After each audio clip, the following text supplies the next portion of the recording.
Assalamualaikum warahmatullahi wabarakatuh. Halo semuanya, balik lagi bareng Guru Uncu Kaifia di sini. Kali ini kita mau bahas materi kimia kelas 12 semester 2, bab yang ketiga yaitu larutan penyangga.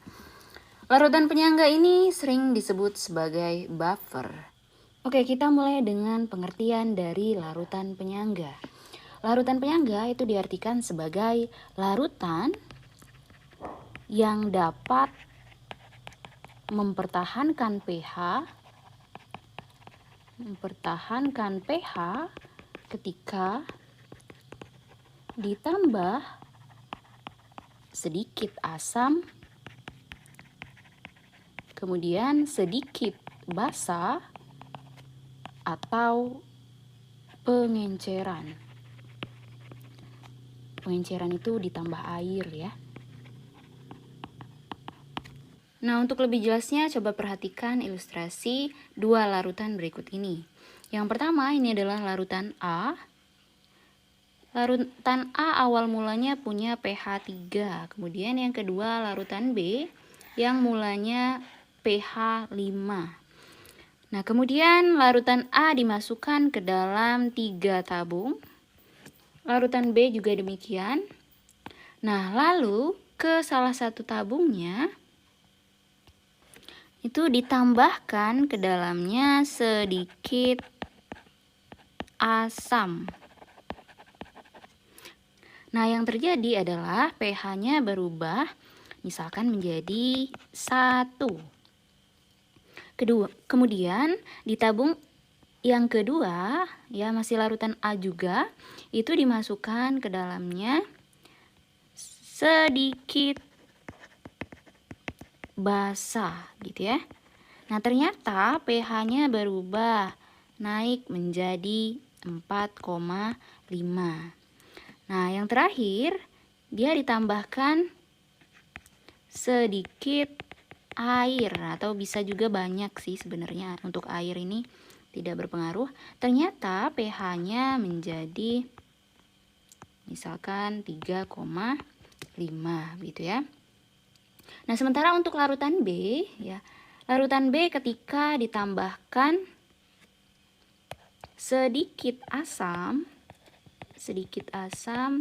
itu pH-nya ternyata menjadi 4,85. Nah, untuk penambahan ke dalamnya sedikit basa ya. Ternyata pH-nya berubah menjadi 5,1. Setelah itu, di tabung yang ketiga ditambahkan air, pH-nya menjadi 5,1. Nah, maka yang bisa dikatakan larutan penyangga yaitu adalah larutan B. Ini disebut buffer. Sementara larutan A ini bukan buffer. Kenapa larutan B buffer? Karena dia bisa mempertahankan pH-nya. Jadi pH-nya cenderung stabil. Turunnya sedikit ya. Kalau naik juga sedikit. Dari 5 ke 5,1 itu naiknya hanya sedikit gitu. Sementara kalau larutan A itu turunnya sangat jauh dari 3 ke 1. Ya, naiknya bisa ke 4,5. Jadi itulah pengertian dari larutan penyangga. Nah, untuk contoh soalnya ya, saya ambilkan dari soal USBN. Nah, soal USBN. Nah, yang sebenarnya ini kalau kita lihat sangat mudah ya. Berdasarkan data perubahan pH larutan tersebut, larutan yang mempunyai sifat penyangga adalah, nah lihat tadi, kalau naik sedikit, kalau turun juga sedikit. Maka jawaban yang tepat adalah yang mana? Oke, yang nomor 2. Oke, begitu saja. Sekarang kita masuk ke bagian yang pertama, yaitu larutan penyangga dalam tubuh manusia.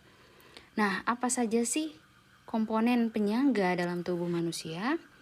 Oke, nah di sini ada untuk cairan intrasel, kemudian ada cairan ekstrasel. Kita tulis saja di sini cairan ekstrasel ya. Nah, untuk cairan intrasel itu senyawanya adalah asam lemah H2PO4- dan garamnya HPO4 2-. Sementara ekstrasel ya adalah H2CO3 dengan HCO3-. Kemudian bagaimana cara buffer mempertahankan pH larutannya? Ya contohnya ya, misalkan ada zat asam yang masuk ke dalam tubuh kita ya. Maka nanti yang bertugas untuk mempertahankan pH menghadapi zat asam ini nanti adalah si garam. Jadi HCO3- bertemulah dia dengan asam H+ akan membentuk H2CO3. Nah, H2CO3 ini kemudian akan disimpan gitu ya. Lalu lama-lama dia akan dibuang. Setelah disimpan, dia akan dibuang dalam bentuk gas CO2 begitu. Nah, tapi bagaimana kalau ternyata yang masuk adalah zat basa yang masuk ke dalam tubuh atau darah kita? Maka itu tugasnya si asam karbonat H2CO3 yang dia menghadapi atau bereaksi dengan si basa OH- ya, menjadi HCO3- dan H2O gitu. Nah, kemudian ini ditimbun dulu, garam ini akan dibuang dalam bentuk urin begitu. Sekarang kita masuk ke bagian yang kedua, yaitu buffer asam atau larutan penyangga asam. Nah, yang pertama ya tentang komponen buffer asam. Ingat kalau hidrolisis kemarin itu yang menang sifatnya adalah yang kuat ya. Nah, kalau di sini yang menang adalah yang lemah. Berarti kalau buffer asam ya, buffer asam itu adalah komponennya yang pertama. Komponennya tentu asamnya yang lemah, gitu ya. Dengan basa konjugasinya atau garamnya, gitu ya. Contoh nih, misalkan asam lemahnya di sini CH3COOH, ketemu garamnya. Siapa dia? Tinggal hilangkan saja H, gitu ya. Tambahkan suatu basa kuat, misal Na. Nah, ini berarti komponen dari buffer asam. Ada miripnya gitu ya. Kemudian yang kedua contoh lagi deh. HCN. Nah, hilangkan H berarti kan sisa CN ya. Kita tambahkan suatu basa KCN. Ini juga merupakan buffer asam. Ini buffer yang sudah jadi. Tapi ada juga buffer yang belum jadi ya, belum baperan gitu ya. Komponennya apa? Komponennya asam lemah masih ditambah dengan basa kuat. Nah, tapi ada syaratnya ya. Syaratnya adalah mol dari asam lemah harus lebih banyak dari mol basa kuat. Sehingga nanti mol asam lemah ini sisa saat direaksikan. Contohnya, misalkan ada 100 ml CH3COOH 0,2 molar ditambahkan 100 ml NaOH 0,1 molar. Apakah ini penyangga gitu ya? Maka caranya hitung saja molnya. Ingat rumus mol salah satunya adalah M dikali V. Molaritas dikali valensinya, berarti kalikan saja. Oke, kita hitung berapa 100 kali 0,2 itu adalah 20, 100 kali 0,1 10. Nah, berarti di sini bahwa mol dari asam lemah itu lebih besar dari mol basa kuat. Maka ini adalah penyangga. Tapi kalau nih, misalkan 50 mili CH3COOH 0,1 molar ditambah 50 mili NaOH 0,1 molar, apakah ini penyangga? Nah, kalau kita kalikan sama-sama 5 kan? Nah, berarti ini sama-sama habis, itu jatuhnya malah hidrolisis garam. Oke, sekarang bisa ya membedakan hidrolisis dan buffer dan bisa menentukan apakah itu penyangga atau bukan. Yang pertama ya, komponennya adalah asam lemah dengan basa konjugasi.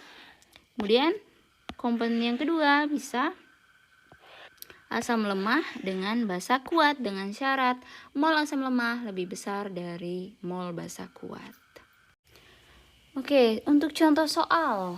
Yang pertama, campuran larutan di bawah ini yang memiliki sifat penyangga dengan pH kurang dari 7 adalah, kalau kita lihat dia bilang kurang dari 7, itu berarti dia mintanya larutan penyangga atau buffer asam gitu ya. Nah, ingat komponen dari buffer asam tadi harus apa? Yang pertama itu adalah asam lemah dengan basa konjugasi. Setelah itu yang kedua asam lemah dengan basa kuat ya. Tentu saja molnya harus lebih banyak si asam lemah. Nah, komponennya harus asam lemah ya. Maka kita lihat di sini H2SO4. H2SO4 ini bukan asam lemah ya, tapi asam kuat. Maka sudah jelas salah. Sekarang KOH dengan CH3COH. Oke, benar. KOH basa kuat. CH3COH asam lemah. Ini juga asam lemah, kemudian ini basa kuat. Nah, ini NH3 ini adalah basa lemah. Maka sudah salah. HCOH ini juga asam lemah ya. KOH itu basa kuat. Nah, sekarang kita tinggal hitung ya si B, C, dan E ini siapa asam lemah yang lebih banyak. Oke, 150 kali 0,2 ini adalah 30 ya. Kemudian 100 kali 0,3 ini juga 30. Maka kalau sama itu berarti hidrolisis ya. Bukan buffer. Setelah itu 100 dikali 0,1 10. 100 dikali 0,2 maka jadinya 20. Nah, ini lebih kecil malah si asam lemahnya, jadi salah ya. Maka jawaban yang tepat adalah yang E.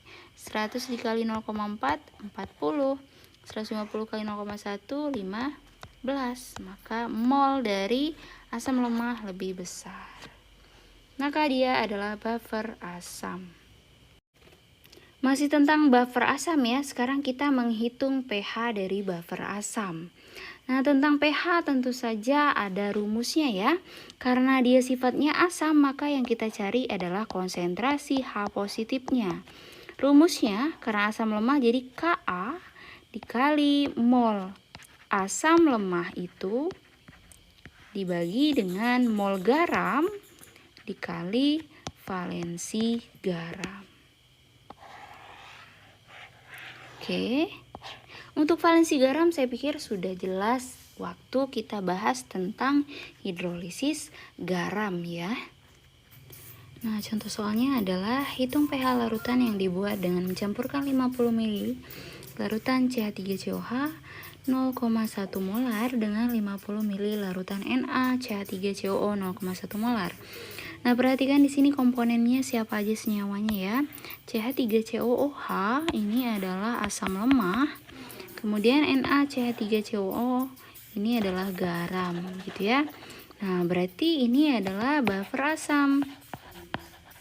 Kalau sudah dalam bentuk buffer asam yang sudah jadi seperti ini, tinggal kita masukkan ke dalam rumus saja gitu ya.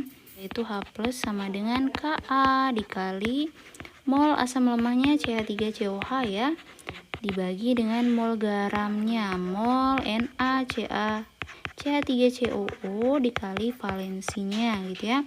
Ka-nya itu kalau tidak ada maka Ka sama dengan 1 kali 10 pangkat min 5. Oke. Nah, mol itu bisa dicari dengan pengalian antara mililiter volume dikali molarnya. Nah, ini berarti 50 dikali 0,1 juga ya, dikali ini kalau kita lihat di sini CH3CO-nya hanya 1 ya, maka valensinya juga 1. Nah, atas dan bawah ini sama saja bisa kita coret. Nah, maka sisanya adalah 10 pangkat min 5 saja. Nah, seperti biasa kalau dari H+ itu kita ke pH ya. pH sama dengan min log konsentrasi H positifnya atau min log 10 pangkat min 5 maka sama dengan 5. Jadi pH-nya sama dengan 5. Contoh soal yang kedua, kalau misalkan hitung pH campuran jika 100 ml CH3COH 0,1 molar ditambah 100 ml NaOH 0,05 molar. Diketahui Ka-nya 2 kali 10 pangkat min 5. Ini tentu saja Ka dari CH3COH gitu ya. Nah, di sini CH3COH ini asam lemah. Kemudian NaOH itu adalah basa kuat. Nah, berarti ini merupakan buffer asam, tapi dia belum jadi gitu ya. Belum jadi sudah buffer gitu ya. Belum buffer malah. Kemudian yang terjadi gimana caranya ya? Pertama adalah reaksikan dulu. Itu adalah CH3COOH ditambah dengan NaOH menjadi, nah masih ingat garam kemarin? H-nya dibuang, OH-nya juga dibuang. Kemudian kita satukan, bisa NaCH3COO atau sebaliknya gitu ya. H dengan OH menjadi H2O. Nah, kemudian kita tulis mula-mula, baru reaksi, dan sisa. Nah, mula-mulanya ini kita kalikan, ini tadi 100 sama 0,1, ini 100 sama 0,05 gitu ya. Hasilnya berapa? 10. Yang di sini 5 milimol. Oke, ini milimol juga. Nah, kalau garam di mula-mula itu belum terbentuk gitu ya. Setelah itu kita lihat reaksi. Ingat, yang bereaksi semua yang habis itu adalah, cara mencarinya adalah mol per koefisien, cari yang paling kecil. Nah, berhubung koefisiennya sama, 10 bagi 1 10, 5 bagi 1 5, berarti yang paling kecil adalah 5 ya, min 5. Karena koefisiennya sama, maka ini juga min 5. Nah, ini koefisiennya juga sama, ini plus 5. Ini juga plus 5. 5 ini habis. Nah, ini 5. Nah, terlihat di sini adalah sisa. Nah, syaratnya tadi kan harus sisa yang lemah. Nah, sisa asam lemah dan ada terbentuk garamnya. Nah, ini baru disebut sebagai buffer asam. Sudah jadi nih ya.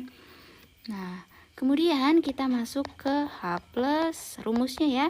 Ka dikali mol sisa ya. Sekarang mol sisa dari asam lemah per mol sisa dari mol yang terbentuk dari garam ya, dikali valensinya. Ka-nya 2 kali 10 pangkat min 5, mol asam lemahnya itu adalah 5, mol garam 5, valensinya 1. Valensi itu jumlah yang lemah pada garam ya, ada 1. Nah, maka ini bisa kita coret, sisanya 2 kali 10 pangkat min 5. Nah, baru kemudian kita mencari pH ya. pH-nya sama dengan min log konsentrasi H positif min log 2 kali 10 pangkat min 5 berarti 5 min log 2. Oke, sudah ketemu jawabannya 5 min log 2. Nah, ini untuk tugas di rumah ya, untuk bahan evaluasi kita, apakah kalian sudah paham atau belum, dan bisa juga kamu tulis di kolom komentar ya. Nah, sekian untuk bagian pertama dari larutan penyangga, yaitu tentang buffer asam. Nah, sampai bertemu di part yang kedua ya. Terima kasih. Wassalamualaikum warahmatullahi wabarakatuh.